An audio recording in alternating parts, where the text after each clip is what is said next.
l'opéra de Hanoï semble, à première vue, ne pas être à sa place ici. Au pilier français, toit en dôme, balcon en fer forgé, c'est une copie du Palais Garnier de Paris, réduite et adaptée à la chaleur tropicale.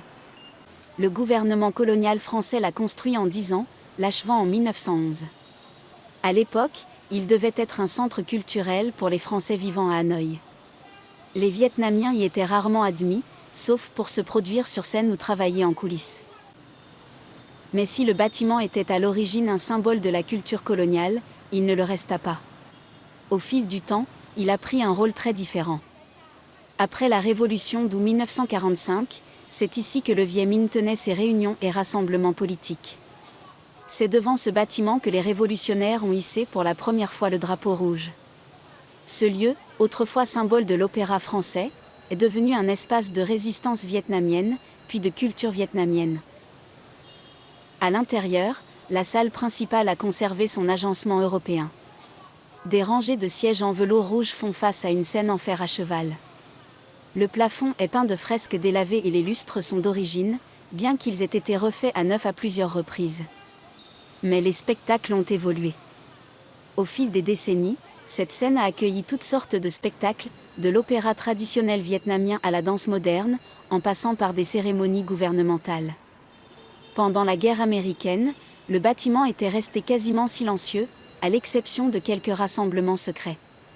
On parle d'un passage souterrain, reliant la scène aux bureaux gouvernementaux voisins, bien que personne ne l'ait jamais confirmé officiellement.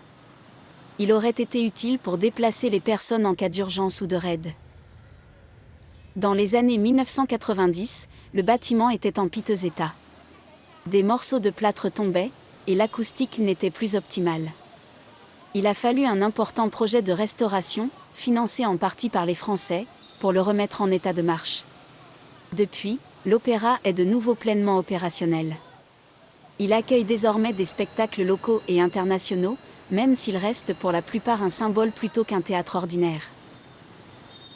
Pendant longtemps, l'opéra était un bâtiment où l'on passait plus qu'on y entrait. Mais son rôle a de nouveau changé. Aujourd'hui, il fait partie intégrante de la mémoire de la ville, pas seulement de la mémoire coloniale, mais de tout ce qui a suivi, révolution, adaptation, survie. Il est calme la majeure partie de la journée, sauf lorsque les artistes répètent à l'intérieur ou qu'un cortège nuptial prend des photos devant. Pourtant, il porte le poids de ce qui s'est passé ici, et de ce qui se passait autrefois juste devant ses portes. Ces dernières années, certains des plus grands concerts et événements publics ont été transférés à l'Opéra au Gom, où la zone piétonne et la scène au bord du lac, récemment rénovée, jouent désormais le rôle de forum public central de Hanoï.